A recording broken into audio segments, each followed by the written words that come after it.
Être libre du collectif involutif polarisé, c'est le titre de cet enregistrement qui est fait lors du mois d'octobre de l'année 2023. Donc, l'individu qui vit d'une conscience individuée est appelé à fonctionner d'une manière indépendante des aides issues de l'involution et de la société ou de la culture dans laquelle il se trouve, en ce sens qu'il n'est pas soumis aux mémoires collectives.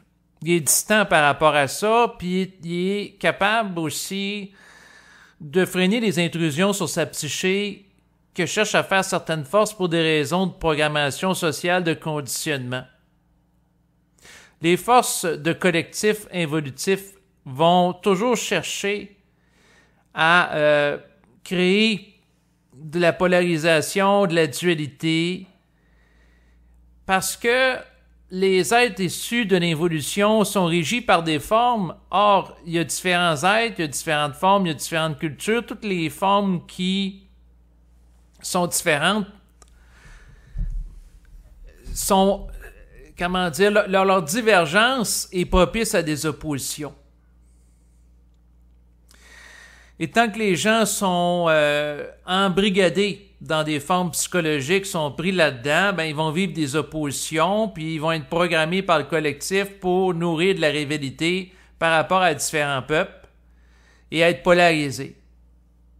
Les forces involutives polarisent les individus et les collectivités, alors que l'individu qui est un nouveau initié, dans le sens qu'il voit clair par rapport à la manipulation, dans le sens que son regard est initié à une nouvelle perception du monde et de la réalité, voit clair dans les jeux de manipulation, d'induction hypnotique qu'on peut lui faire dans sa psyché, et à l'adhésion à un récit collectif. L'individu fusionné n'adhère à aucun récit collectif qui l'amène à se soumettre à une idéologie ou une programmation mémorielle par rapport à un peuple spécifique, parce qu'à ce moment-là, ça va à l'encontre de sa capacité de rester en état d'unité psychique avec l'esprit dans le ici et maintenant, en fonctionnant de sa conscience en état d'harmonie avec l'esprit qui est vibration et non pas forme.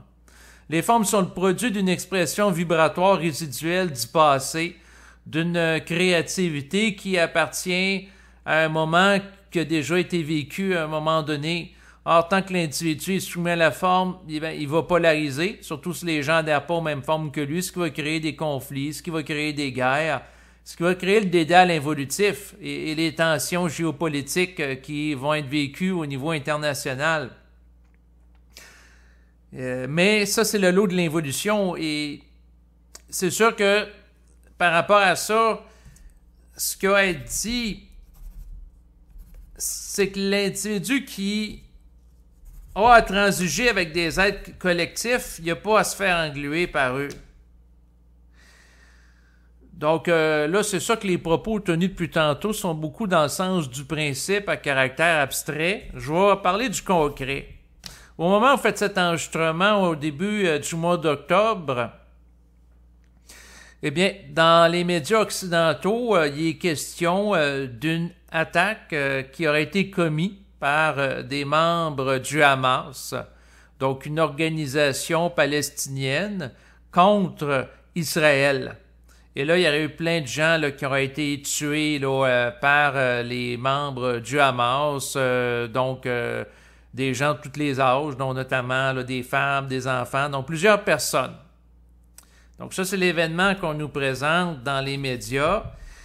Et par la suite, les commentateurs médiatiques ici au Canada, où ce que je suis, vont dire c'est horrible, c'est de la barbarie, et ils vont dire que tout notre soutien va à Israël, on condamne le terrorisme qui a été commis, puis là, il y a les États-Unis qui offrent tout leur soutien à Israël, dont un soutien militaire. Et la façon que dépeint les événements, c'est que les médias ont un parti pris au niveau des médias de masse. Donc, dans les derniers jours, ça a donné que j'ai écouté Radio-Canada, TVA, et je vois clairement qu'il y a un parti pris pro-Israël. Et le Canada prend position avec des politiciens là, pour Israël. Moi, avec ma conscience, premièrement, je vous dirais que de plus que j'intègre mon individualité, plus que je prends une distanciation psychique par rapport à l'identité que le contexte culturel m'a attribué de Canadien. Et je suis, dans le fond, le Canada prend position, dans le fond, par rapport à Israël, un peu comme les États-Unis.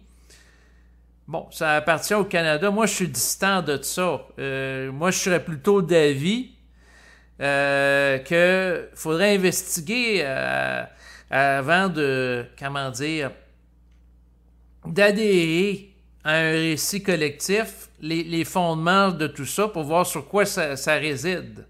Parce que il faut comprendre que l'État d'Israël, à la base, en 1948, a été construit sur des terres qui appartenaient à des Palestiniens qui ont été chassés. Donc, on a demandé à des gens de quitter une partie de leur territoire pour la construction de l'État d'Israël. Par la suite, de 1948 aujourd'hui, ben naturellement, des gens qui sont chassés de leur territoire, ça se peut qu'ils ne soient pas contents. Et il y a eu différents affrontements, différents conflits, donc une tension perpétuelle. Il y a des gens qui manifestent pour qu'il y ait un État palestinien qui soit fort, qui soit reconnu internationalement. Et il y a eu, c'est sûr, des conflits politiques. Et on nous présente un portrait où on met l'emphase sur les gens d'Israël comme étant les pauvres victimes et que les gens de la Palestine sont plus particulièrement le Hamas, là, pour être plus précis, qui est un groupe armé, entre autres, là, qui cherche à s'opposer vigoureusement à Israël comme étant les bourreaux, comme étant les méchants. Donc les clans sont définis en fonction du narratif officiel. Et avec ça, il y a une construction sociale, un peu comme la guerre en Ukraine. La guerre en Ukraine, ce qui a été déterminé dans les médias de masse, puis tout le discours va dans ce sens-là, c'est que le gentil, c'est Zelensky, puis l'Ukraine, puis les méchants, c'est les Russes. Alors que ma vision des choses va au-delà de cette polarisation médiatique. Donc, c'est sûr que quand on en regarde par rapport à l'événement, l'attaque qui a été faite contre Israël, simultanée par plusieurs personnes armées, plusieurs centaines de morts. Donc, quand on en regarde ça, on peut dire « Ah, ça n'a pas d'allure, ça n'a pas de bon sens, c'est du terrorisme, ça doit être condamné internationalement. » Et ça, c'est la vision qu'on nous présente. Mais si on met en contexte l'enchaînement des événements depuis 1948, ben il faut regarder que quelque part, il y a peut-être des gens en Israël que depuis plusieurs décennies ont fait pas en Israël, pardon, en Palestine, qui ont fait des manifestations parce qu'ils n'étaient pas satisfaits du fait qu'ils ont perdu du territoire. Le territoire de la bande de Gaza a diminué avec le temps. J'avais vu des cartes sur Internet. Ensuite, il y a eu toutes sortes de choses qui ont eu cours. Mais avant de porter un jugement pour prendre un parti plutôt que l'autre, ben, il faut regarder les deux côtés de la médaille.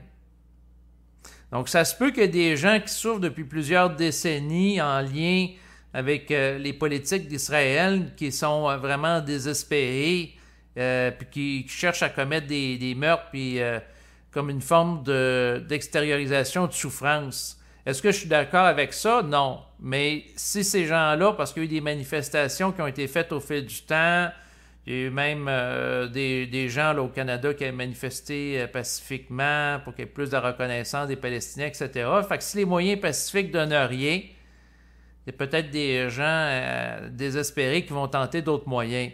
Donc, si je voudrais faire le procès de l'événement, je le ferai avec ma conscience individuelle. Parce que les médias vont dire, bon, un tel c'est le méchant, un tel c'est le bon. Puis là, tout le discours, tout l'argumentaire est polarisé dans un sens plutôt que l'autre. Mais il faut réaliser que c'est des jeux de manipulation de l'information.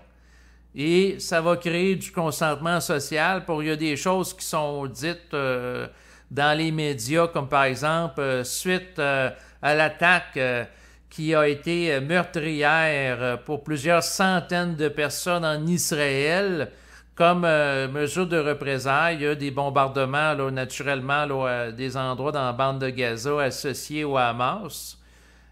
Mais ça a aussi des dommages de civils qui se font détruire leur maison. Il y a aussi comme mesure qu'ils ont fait, c'est qu'ils ont coupé l'eau et l'électricité de Palestiniens. Ce qu'il faut réaliser, c'est que ce n'est pas tous nécessairement les Palestiniens qui sont pour le Hamas. Puis il faut réaliser aussi qu'à quelque part, est-ce que de couper de l'eau et l'électricité à des êtres humains, c'est quelque chose qui va favoriser un processus de paix et de réconciliation dans la région, où ça va mettre de l'huile sur le feu, puis ça va faire peut-être des vocations aux martyrs, parce que si la personne elle se fait couper l'eau, la nourriture et des restrictions très strictes, puis la personne souffre de ça, ben peut-être que la personne qui hésitait entre rejoindre ou non un groupe terroriste, peut-être que ça risque dans certains cas, amener des gens à des vocations martyrs. Donc, c'est de voir si ça va être utile et efficace pour ramener une paix durable dans la région. Puis aussi, le phénomène d'hypnose médiatique que j'observe souvent. C'est-à-dire que vous pouvez prendre quelqu'un sur la rue et vous lui posez la question, est-ce que ça a de l'allure que, par exemple, un peuple empêche un autre peuple d'avoir accès, par exemple, à l'eau, à l'électricité, ou des restrictions très strictes au niveau de la nourriture? L'autre personne va dire, ben non, ça n'a pas d'allure, c'est un crime contre l'humanité, c'est un crime de guerre. Puis là, après ça, on parle d'une situation puis où ce qu'on crée un consentement social alentour d'Israël dans les médias occidentaux. Donc, pendant plusieurs jours, ce qu'on dit, ça n'a pas d'allure, la violence que subit Israël, que c'est de la barbarie, c'est du terrorisme. Et là, on pose la question à la même personne quelques jours après, est-ce que ça a du bon sens ce qu'ils font? Et probablement que la personne va dire oui, parce que c'est justifié compte tenu de l'ampleur des attaques, etc. On peut modifier la façon de penser d'une personne, on peut la programmer à travers les médias. Et derrière tout ça, c'est les forces involutives qui sont déchaînées. C'est l'attachement à la forme qui peut maintenir un état constant de tension dans certaines régions. Il y a des gens qui sont associés à une religion. Puis d'autre côté, il y a des gens associés à une autre religion. Donc, les religions lient les individus par rapport à des manières de penser, par rapport à des formes, par rapport à des coutumes. Et comme il y a des divergences, il peut y avoir la religion, il peut y avoir l'ethnie. Bon, mais tant que les gens se définissent en fonction de la forme, c'est-à-dire la structure religieuse dans laquelle ils appartiennent, leur ethnie, leur passé socio-culturel, ben, ça crée des foyers de divergence potentielle et de conflits. Tandis que si les gens, au-delà de le conditionnement culturel, religieux, politique qu'ils ont connu dans le passé, sont capables de se lever au-dessus de tout ça parce qu'ils ont accès à une conscience vibratoire, bien à ce moment-là, les gens sont plus soumis à ça. Ils peuvent regarder les choses avec plus d'objectivité. Ils peuvent se sortir l'attachement de certaines formes qui les gardent dans une dynamique du conflit, du combat avec des gens qui adhèrent à des formes divergentes au fil du temps. Donc ça, c'est le regard que je peux poser. Est-ce que, dans le fond, de créer de la polarisation qu'un groupe est meilleur que l'autre et d'amener... Bon, ça appartient aux dirigeants du Canada s'ils sont pro-israéliens. Puis là, j'avais vu...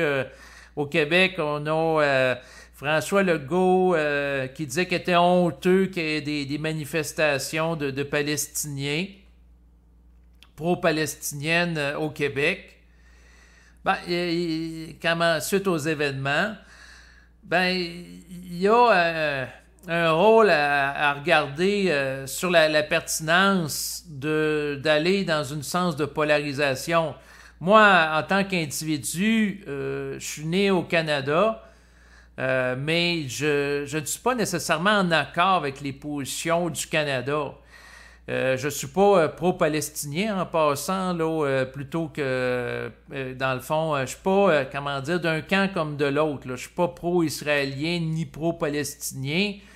En fait, j'aurais tendance à dire que je suis plutôt pro-humain au-delà des formes puis des structures. Même chose par rapport au conflit entre l'Ukraine et la Russie. Dans le passé, il y a eu d'autres conflits qui ont créé des clivages, de la polarisation. Il y en aura sans doute d'autres dans le futur, car le conflit est quelque chose qui est inhérent à l'adhésion psychologique des êtres humains à des formes. Tant que quelqu'un donne l'importance à une forme puis qu'il évalue l'autre forme qui n'est pas pareille comme étant pas belle, étant moins bonne, ben c'est sûr qu'il va y avoir un conflit. Tant que les êtres humains ne sont pas capables de transcender, de dépasser, d'aller au-delà de l'adhésion à la forme, ils sont piégés dans des conflits perpétuels qui maintiennent l'évolution. Donc, et par rapport à la situation présente, est-ce que je suis dupe de qu'est-ce que nous rapportent d'une manière polarisée les médias occidentaux? La réponse, c'est non. C'est sûr que j'ai des questionnements dans le sens que, d'un côté, on nous parle d'attaques spectaculaires qui ont eu cours là, en Israël. Et moi, la question, puis ça a été des attaques sur plusieurs fronts. Et c'est sûr que, dans le fond, mon questionnement que j'ai, parce que dans le fond, quand même, en Israël, le Mossad, c'est quand même une organisation solidement établie qui font de la surveillance par rapport à des attaques. Israël a accès à des caméras de surveillance, il a accès à de la technologie. Ça fait plusieurs années qu'ils vont suivre, entre autres, du mouvement du Hamas.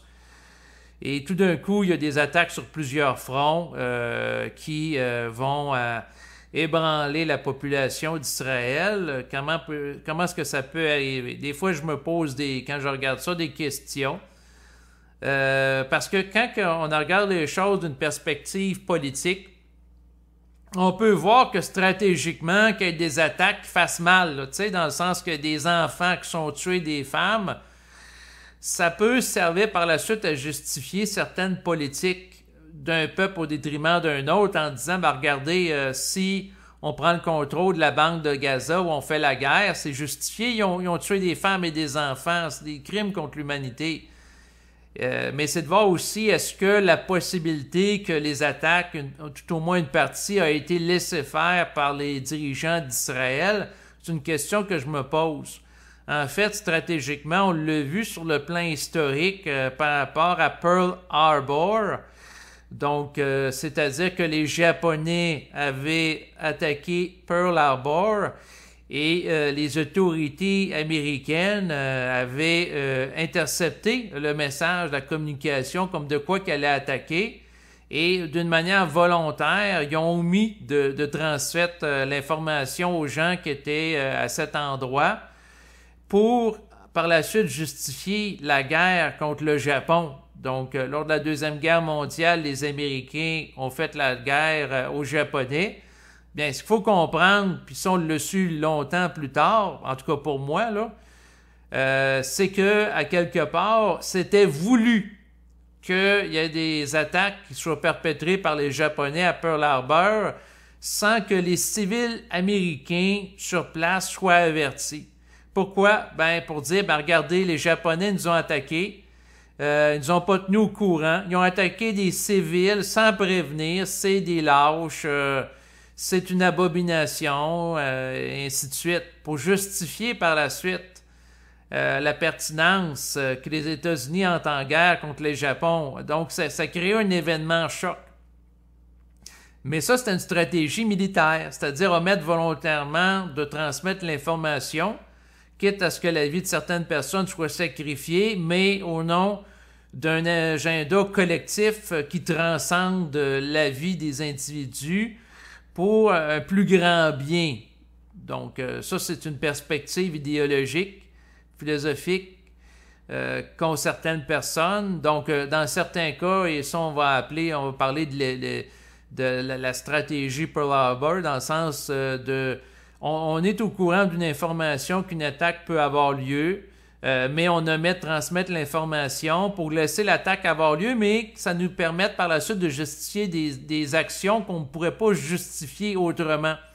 Dans le sens que si, par exemple, il y a des femmes et des enfants qui sont tués sauvagement, sans qu'il y ait sans qu'il ait été prévenu, on peut dire, ben, regardez, c'est des lâches, c'est des criminels, etc. Donc, l'incident de Pearl Harbor a permis de justifier l'entrée en guerre des États-Unis, de mobiliser la population américaine en disant, ben, regardez, les Japonais, ils n'ont pas d'allure, qui ont commis ça, là, ça n'a pas de bon sens, etc. Et là, présentement, l'une des possibilités, c'est que le Mossad était au courant en partie ou en totalité là, de certaines actions qui ont omis de transmettre l'information à la population visée pour ensuite faire des coups d'éclat ou des actions en lien avec la bande de Gaza qui n'aurait pas pu faire autrement. Donc ça, c'est une hypothèse de possibilité. Il y a toutes sortes d'hypothèses quand on regarde ça. Ça peut être aussi l'hypothèse qu'ils étaient au courant, mais ils ne font pas circuler l'information. Pourquoi? Ben, pour justifier qu'il y ait encore plus d'argent pour faire de l'enquête sur des terroristes potentiels, etc. La personne peut dire, ben, on manque de ressources, donc donnez-nous plus d'argent. Ça peut être une possibilité. Il y a différentes possibilités, mais c'est sûr qu'au niveau de dirigeants, quand on regarde le volet politique, il y a toujours des enjeux qui sont en relation avec l'affiliation à certaines formes.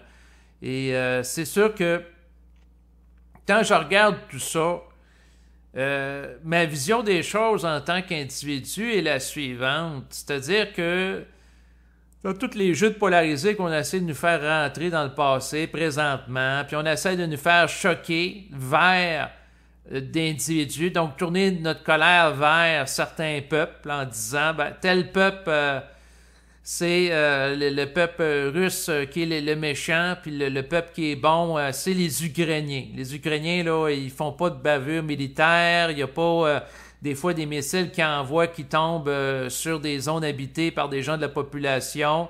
Il n'y a pas d'enfants, non, il y a de femmes enceintes qui sont tuées, non, ça a l'air que ça n'arrive pas, ou très rarement. Si on en reconnaît quelques-unes, alors que les Russes, ben, de ce qu'on nous décrit de la guerre en Ukraine, c'est horrible, les horreurs qu'ils font en population. Ils ont attaqué à un moment donné une école, ils ont attaqué à Barmout avec un quartier plein de civils, là, ça a été une hécatombe, ils ont fait ci, ils ont fait ça. Donc, et les gens vont par la suite, en écoutant ces bulletins de nouvelles-là, s'identifier à un groupe, à une forme idéologique en disant, ben, dans la morale véhiculée par les médias, les bons, c'est les Ukrainiens, les méchants, c'est les Russes. Et à ce moment-là, nourrir un jeu de polarisation qui sert l'astral, c'est-à-dire des forces qui se nourrissent de division entre les peuples parce que pendant que les gens sont occupés à être divisés, à se combattre entre eux, ben, ils ne peuvent pas contester l'astral parce que leur énergie est mobilisée ailleurs. Donc, lorsque l'énergie est mobilisée d'êtres humains pour combattre d'autres êtres humains ou haïr d'autres êtres humains, à ce moment-là, les gens ne se libèrent pas au même moment du joug idéologique transmis par l'astral et ils ne vous dévoilent pas aussi toute la dimension occulte, mensonges, propagande médiatique auxquels sont exposés jour après jour dans l'hypnose collective quotidienne véhiculée à travers les bulletins de nouvelles dans les médias. Donc, par rapport à mon attitude à l'égard de ce qu'on nous dit être les bourreaux, les victimes, je reste neutre. Pour porter un jugement avec ma conscience à l'égard d'individus, eh bien, il faudrait que je fasse l'étude de l'ensemble des faits. Ça, c'est pour porter un jugement psychologique, un peu comme un juge qui œuvre à partir du principe que toutes les parties doivent être entendues. Donc, toutes les parties doivent être entendues. C'est que si d'un côté, on a la version pro-israélienne, ben, il faut regarder aussi qu'est-ce que disent les Palestiniens. Donc, c'est des Palestiniens qui disent que, par exemple, ils ont été chassés de territoire, leur niveau de vie s'est dégradé, ils vivent plusieurs problématiques, ben, c'est d'entendre les différentes parties dans l'optique de porter un jugement éclairé sur la situation et non pas à être tout simplement abreuvé médiatiquement par des médias qui nous disent c'est eux les méchants, puis ensuite répéter c'est eux autres les méchants d'une manière machinale. Non. Mais ça prend de l'énergie faire ça. Parce que si on fait l'étude de la nature, de la genèse des événements actuels, ben, il faut remonter à 1948 avec la fondation d'Israël qui a eu cours. Donc, il faut remonter loin. Ça, c'est une étude au niveau psychologique. Au niveau psychique, c'est beaucoup plus simple comme exercice. Au niveau psychique, c'est vibratoirement, je regarde avec l'esprit, est-ce que c'est de mes affaires de prendre pour un peuple plutôt qu'un autre dans un conflit international? La réponse, c'est non. L'esprit me dit, passe pas trop de temps avec ça. Occupe-toi de ta vie, là. Occupe-toi d'être en santé. Occupe-toi de tes finances. Occupe-toi que ça va bien avec ta famille, là. C'est pas de tes affaires. Donc, c'est pas de mes affaires de prendre pour un ou pour l'autre. Mes affaires, c'est de gérer ma vie avec intelligence. Donc, c'est pas de faire mon gérant d'estrade non plus, parce que c'est sûr que je pourrais passer la prochaine demi-heure ou la prochaine heure à critiquer les politiciens canadiens, parce que je les trouve polarisés. Mais en même temps, ben, ils vont être confrontés aux oppositions qu'ils engendrent à travers les jeux de polarisation auxquels ils adhèrent. Donc, toute personne qui adhère à une position polarisée qui n'est pas ajustée, tôt ou tard, va être contestée par la force adverse, où il va y avoir des échos de ça. Donc, et c'est sûr que l'individu qui se rend compte que la Terre, c'est une matrice involutive avec des forces qui sont voulues être en opposition, dans le sens que si on me dit qu'il y a des démarches sérieuses pour qu'il y ait un processus de paix là, entre Israël et la Palestine, je ne les crois pas. Non. J'ai l'impression qu'il y a présentement des forces qui se nourrissent des hostilités à différents niveaux.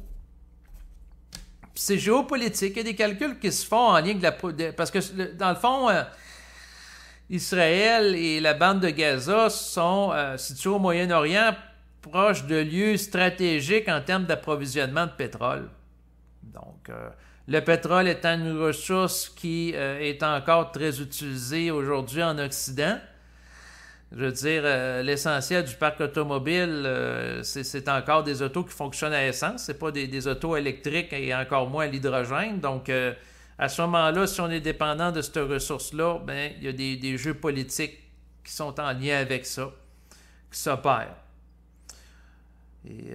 Mais à un autre niveau, qu'il y ait des oppositions entre des individus, puis les individus soient nourris à regarder continuellement et d'une manière obsessive des bulletins de nouvelles qui font la couverture de ça, c'est pas nécessairement sain. Là, j'ai regardé un petit peu qu'est-ce qui se passait dans l'actualité des derniers jours, mais faut pas que ça m'empêche de fonctionner dans le quotidien, dans le sens j'ai d'autres choses aussi à m'occuper. Je veux dire, si j'ai le ménage du plancher à faire, il faut que je le fasse. J'ai à faire l'épicerie, les commissions aussi. Je ne peux pas passer ma journée devant la TV pour suivre la tournure des événements.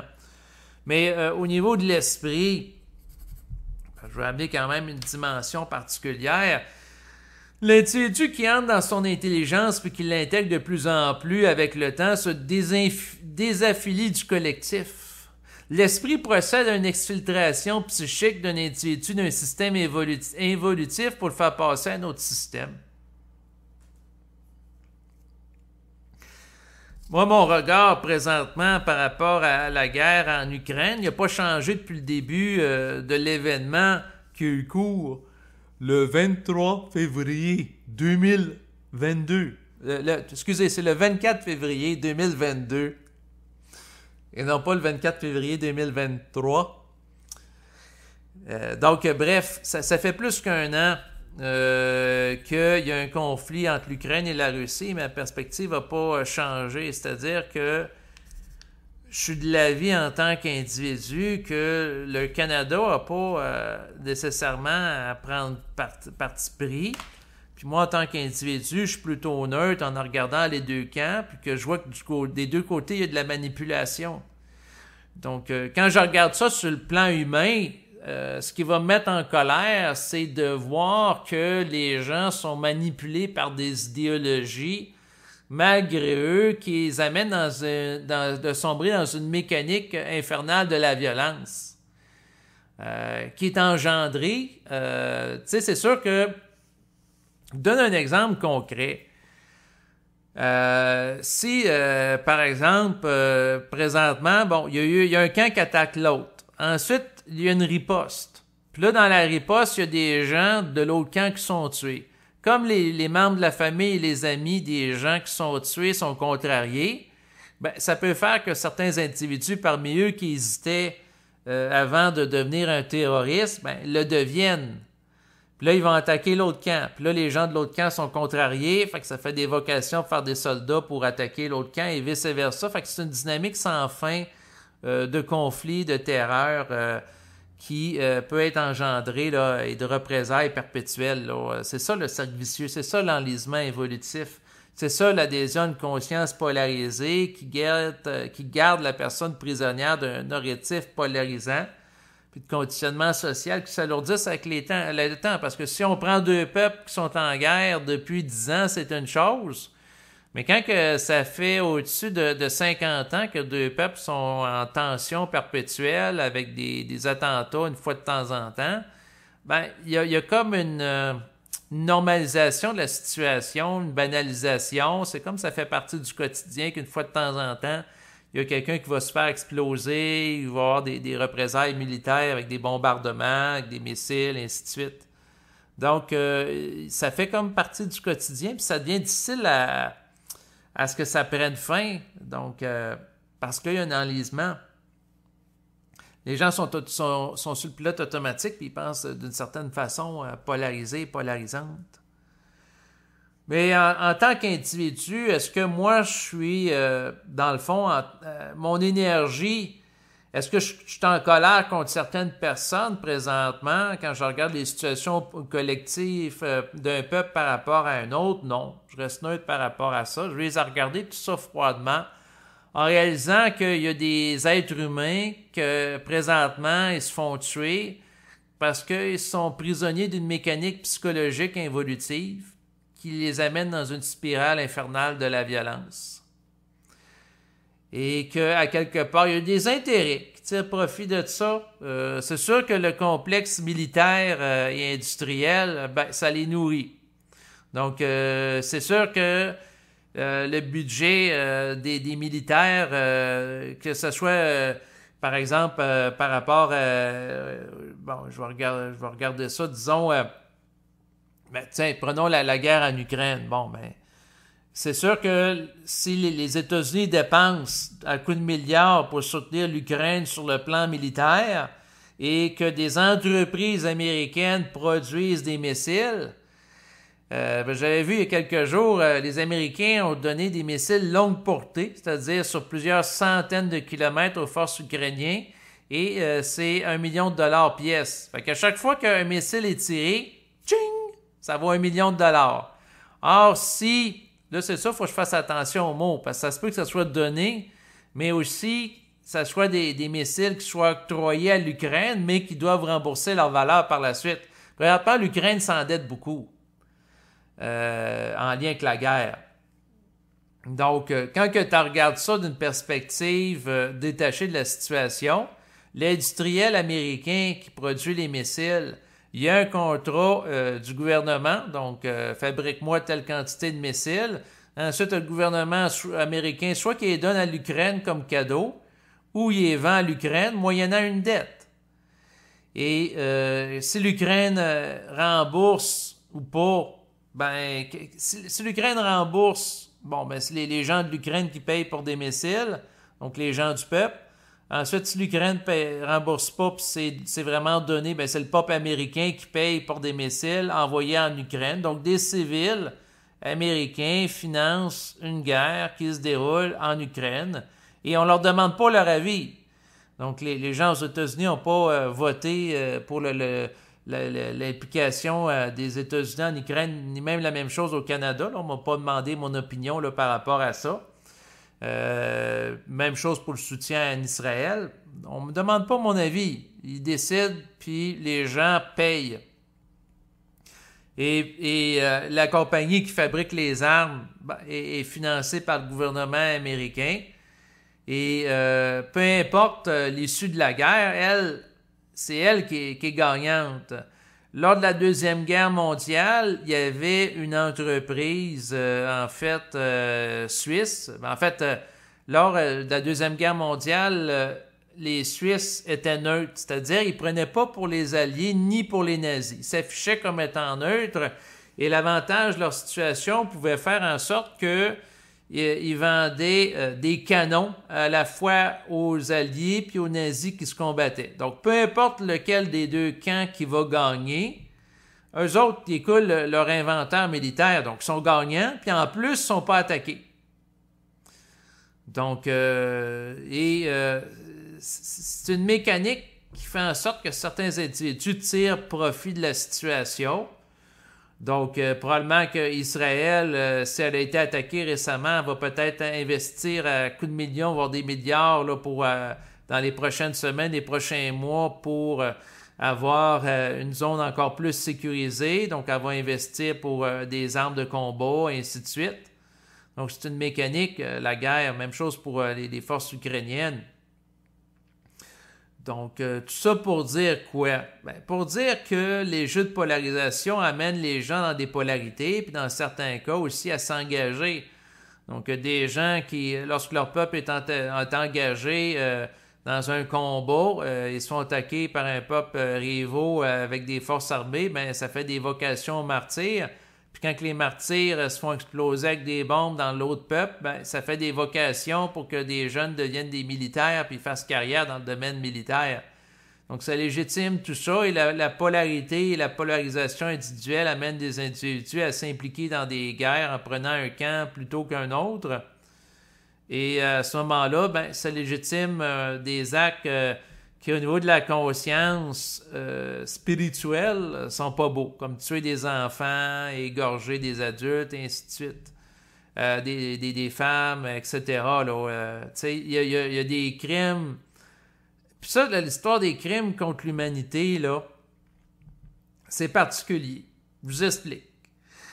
Si, par exemple, il y a eu le massacre de Bouchard, Bouchard, peut-être que je ne le prononce pas comme il faut, là, c'est pas un nom que je prononce à tous les jours, là, en Ukraine, où ce qu'on nous dit que les forces russes sont entrées dans la ville, ils ont tué plein de civils, puis là, les gens arrivaient dans la rue, puis ils disent des horreurs, il y a plein de personnes mortes qui gisent sur le sol.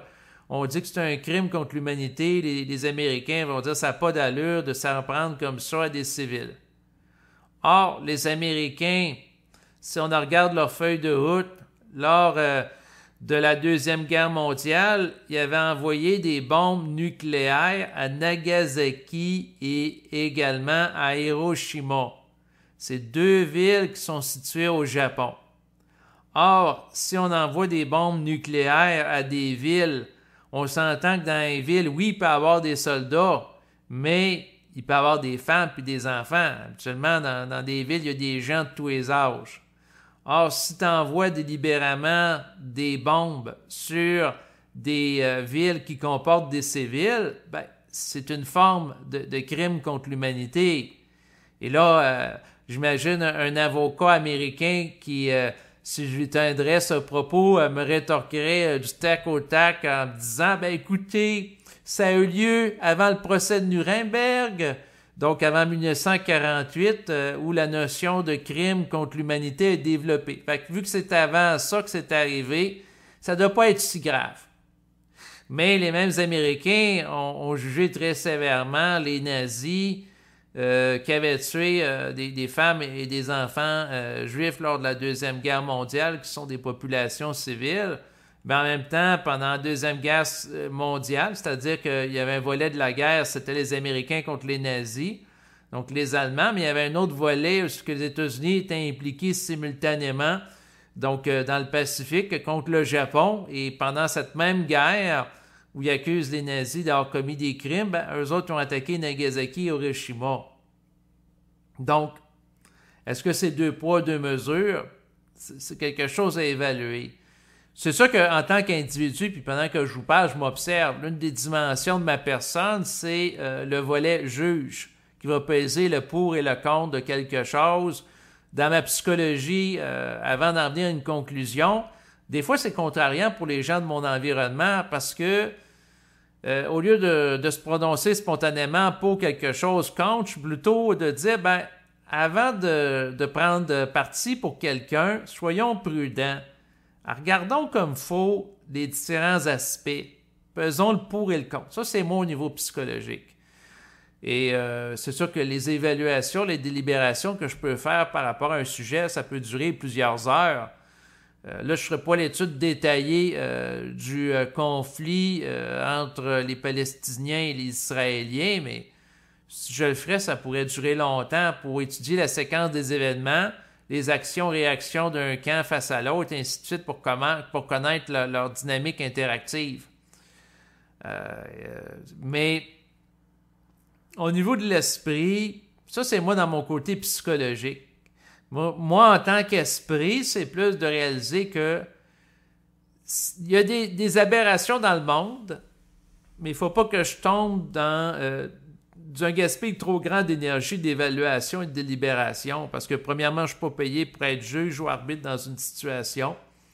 Donc, je ne siège pas à l'ONU, je n'ai pas un rôle international de porter un regard par rapport à ces gens-là, ce qui fait qu'en tant qu'individu, j'ai d'abord à m'occuper de la vie. Donc, regarder ce qui se passe à l'horizon en consacrant trop d'énergie par rapport à ça, c'est pas intelligent. Donc, je suis capable d'être autocritique, parce que dans le passé, j'ai beaucoup passé de temps à regarder, entre autres, la gestion de la pandémie. J'ai fait plein d'enregistrements là, sur ma chaîne, puis avec le recul, j'ai dit, ouais, j'ai peut-être passé un peu trop d'énergie, je me suis peut-être un peu trop préoccupé de la situation. Puis avec le recul, ben, je ramène les gens aussi qui m'écoutent, ben, la priorité dans votre vie, c'est votre vie. Et l'événementiel karmique en lien avec d'autres individus a peut-être des fonctions insoupçonnées. Parce que peut-être à la fois du côté israélien et palestinien, il y a des gens qui, à travers les oppositions qu'ils connaissent très intenses, parce que tu as des gens qui ont perdu des membres de leur famille, des parents qui ont perdu leurs enfants, et ainsi de suite. Il va y avoir des vocations qui vont se décider, vont être imposées à des individus à la conscience supramentale. Donc, des gens, malgré eux, vont passer à un niveau de conscience différent, c'est-à-dire des gens qui vont devenir des nouveaux initiés et que leur regard face à tout ce qui se passe présentement en termes de tension, de conflit, va les amener à monter en conscience et de réaliser qu'à quelque part, l'humanité dans laquelle on se trouve est totalement dysfonctionnelle. Et les jeux de polarisation, de nourrir la polarisation, c'est de nourrir un cirque médiatique et un cycle perpétuel de violence. Et qu'à quelque part, l'individu qui est intelligent va chercher à s'exfiltrer de ce scénario évolutif, mais en réalité, je dis qu'il va le chercher. C'est-à-dire qu'il va être mis en vibration pour s'exfiltrer, se sortir de tout ça. Il va atteindre un état de colère mentale qui va faire en sorte qu'il n'aura d'autre choix que de sortir de tout ça.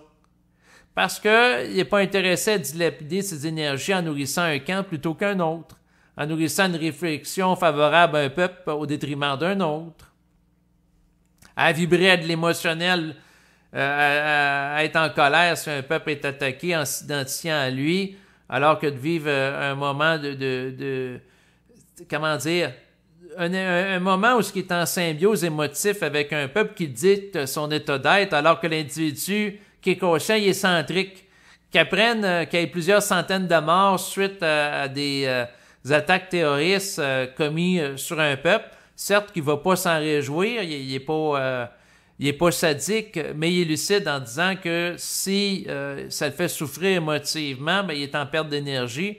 Or, s'il est en perte d'énergie, à ce moment-là, il est en déconnexion psychique avec l'esprit. Ah, il ne vit pas une vibration qui est très élevée sur le plan psychique. Ah, s'il n'est pas à l'unisson avec l'esprit, puis il est à l'unisson avec l'astral parce que identification à un peuple, mais à ce moment-là, l'individu n'est pas libre. Il est à ce moment-là embrigadé psychologiquement à vivre des émotions d'une manière conditionnée, c'est-à-dire conditionnelle à sa perception des événements qui est programmée par les médias, qui sont sous les forces de financiers. Donc, les médias vont être financés par des publicitaires, par des instances gouvernementales pour véhiculer un narratif qui sert à un agenda politique qui permet à ces forces-là de se maintenir dans le temps au pouvoir. Le but du gouvernement, quand il fait des campagnes de promotion, de propagande de certains discours, c'est de se maintenir dans le temps au pouvoir, de légitimer ses positions. Donc, si un gouvernement prend un parti pris pour un peuple en disant « Regardez, ce peuple-là a été victime, il s'est fait attaquer, les femmes, les enfants », puis on se met à pleurer, puis on fait des discours émotifs larmoyants, puis que les gens du peuple adhèrent à ça, bien on va dire « Ben oui, il va falloir soutenir tel peuple, lui envoyer des armes, le soutenir financièrement, lui envoyer des formateurs là, pour former des soldats, et ainsi de suite. » Donc, ça légitime certaines actions, ça crée le consentement social. Ça, c'est la dynamique de qu'est-ce qui se passe. Mais la dynamique de qu'est-ce que l'individu conscient a à vivre, c'est un vide mental. Puis de regarder les choses avec une certaine froideur. Donc, c'est sûr que la personne émotive peut être déstabilisée par ça, dans le sens que une personne émotive va dire à un autre, c'est pas drôle, tel peuple a été attaqué avec des attentats terroristes, il y a plusieurs personnes qui sont mortes. L'autre va dire, OK. Puis l'autre va dire, tu réagis pas plus que ça. Non. Puis l'autre va lui dire, ben, comment dire, t'es sans cœur, voyons, il y a des femmes, des enfants qui ont été tués. Puis l'autre peut lui dire, ben, le fait de vivre de la tristesse, est-ce que ça va les ramener à la vie? L'autre, c'est honnête, va lui dire, non. Ah, tu vois, à ce moment-là, si je me préoccupe d'eux autres, puis ça ne les ramène pas à la vie, puis est-ce que ça favorise un état dans lequel on va être bien dans notre peau, de vibrer tous les deux à la tristesse? L'autre est obligé de répondre non. Bon, ben à ce moment-là, ne vibrons pas à ça. Restons centriques, restons dans notre paix de l'esprit, tout simplement. Qu'il y ait des centaines de morts, puis avec les jours, ça monte aux milliers. Si l'individu est conscient, il reste centrique. Donc, peu importe le nombre de morts et d'atrocités qu'on nous dit qui ont été commis, parce que ce qu'il faut comprendre, c'est que dans les médias, on nous dit certaines choses, mais ça ne veut pas dire que c'est vrai.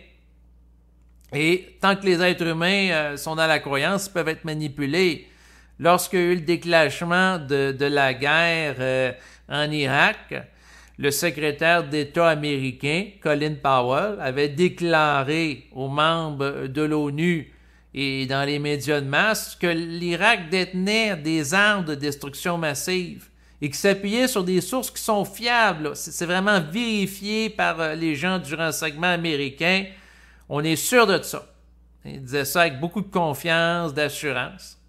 Naturellement, les Américains ont envahi l'Irak et par la suite, on n'a jamais retrouvé les fameuses armes de destruction massive auxquelles il faisait allusion. Résultat, les gens ont été mentis au niveau international. Ils ont adhéré à la croyance qui a permis de légitimer dans l'esprit de milliards de personnes à la surface de la Terre que les États-Unis attaquent l'Irak et envahissent le pays. Je dis des milliards, je pourrais dire des millions. Je vais être conservateur, là, parce qu'il y a des gens, probablement dans des pays du Moyen-Orient, ils n'ont pas été nécessairement d'accord avec ça. En fait, c'est plus les gens, les Nord-Américains, les Européens, ont dit, ben oui, les Américains font bien d'envahir l'Irak parce qu'ils ont des armes de destruction massive puis ils pourraient commettre des dégâts importants avec ça. Donc, c'est correct qu'ils envahissent. Donc, ça crée ce qu'on appelle le consentement social du collectif par rapport à certaines actions. Donc, on nous a dit ça. Là, aujourd'hui, on nous dit que les membres du Hamas ont fait des attaques horribles, des attaques meurtrières en Israël. Or, est-ce que c'est possible que ce soit une ou des opérations sous faux drapeau ou qu'il y a eu des opérations réelles du Hamas, mais d'autres sous faux drapeau simultanément? Donc, pour qu'il y ait des crimes commis en Israël pour légitimer par la suite des politiques plus coercitives des forces israéliennes envers la bande de Gaza, envers le contrôle de la bande de Gaza et légitimer davantage l'ingérence des forces israéliennes dans le secteur. C'est une possibilité. Il y a plusieurs scénarios sur la table et les êtres humains et les êtres aussi au niveau de l'esprit, au niveau du plan astral, au niveau du plan éthérique, sont toute une gang de manipulateurs. Mais quand l'individu est tanné de vibrer continuellement à l'émotionnel devant son téléviseur ou son écran d'ordinateur, à ce moment-là, il sature du scénario involutif. Puis il regarde tout ça froidement, comme une pièce de théâtre. Certes, il peut reconnaître que des êtres humains réels souffrent, donc la femme qui a perdu son enfant parce que il s'est fait attaquer, tirer dessus par des terroristes ou exploser par une bombe ou parce qu'il y a un missile qui est atterri sur sa résidence. Certes, ça peut être un fait. Sauf que le point, c'est que de vivre un état de tristesse ou de colère émotionnelle retournée contre des individus ne va pas nécessairement régler le problème ou ça ne va pas sortir l'individu de la polarisation émotionnelle qui vise à perpétrer ou à entretenir le problème de conflit, de division, et ainsi de suite. Il faut s'élever au-delà de la conscience polarisante et polarisée pour être libre, et lorsque la personne réussit à se lever de là momentanément, de rester dans cette zone psychique de liberté en dépit de la tournure des événements dans les prochaines semaines, les prochains mois, la possibilité d'escalade de conflits au Moyen-Orient, puis l'escalade des conflits naturellement aussi là, en Europe de l'Est là, par rapport à l'Ukraine, puis par rapport aux conflits qui vont avoir cours dans l'avenir. L'individu vit d'abord par rapport à lui puis son rapport avec l'esprit. Donc ça, c'est l'essentiel. Ce qui se passe au niveau du collectif concerne le collectif. Certes, il peut y avoir des agendas évolutifs et des programmations qui amènent certaines consciences à passer au second niveau en étant exposés à des événements chocs relatifs au collectif. Mais éventuellement, l'individu n'a plus besoin de passer à travers l'exposition des événements chocs pour passer une conscience plus vaste, plus grande. Il n'a qu'à être à l'écoute de lui-même, dans son oratoire intérieur, c'est-à-dire dans sa psyché, dans sa conscience. Bon. J'ai fini de dire ce que j'avais à dire en lien avec les jeux de polarisation collectif. Donc, je vais continuer de regarder les choses d'une manière détachée, d'une manière calme, puis de m'occuper de mes choses comme me faire à manger, faire ma vaisselle, m'occuper des choses pratiques de la vie, qui, à mon avis, c'est, comment dire, c'est des jeux de manipulation psychologique que fait le collectif pour tout le temps garder l'individu occupé dans son temps de cervelle, à s'occuper ou à avoir son attention sur certains événements, alors que d'autres événements qui jouent à son désavantage ont cours simultanément, mais qu'il ne voit pas car il est aveuglé à se préoccuper du malheur des autres à l'autre bout du monde. Donc, c'est sûr que mon propos est très individualiste, j'en suis conscient, mais mon message, je suis un peu orgueilleux de dire que c'est mon message, mais ce qui me passe dans la conscience à être communiqué, ça revient aussi souvent à travers mes enregistrements, c'est que la conscience est individuelle et que l'individu a à s'occuper d'abord d'être dans la paix de l'esprit et de son individualité. Et tous les désordres collectifs avec le temps, éventuellement, vont être appelés à s'ajuster. Ouais. Mais dans son temps.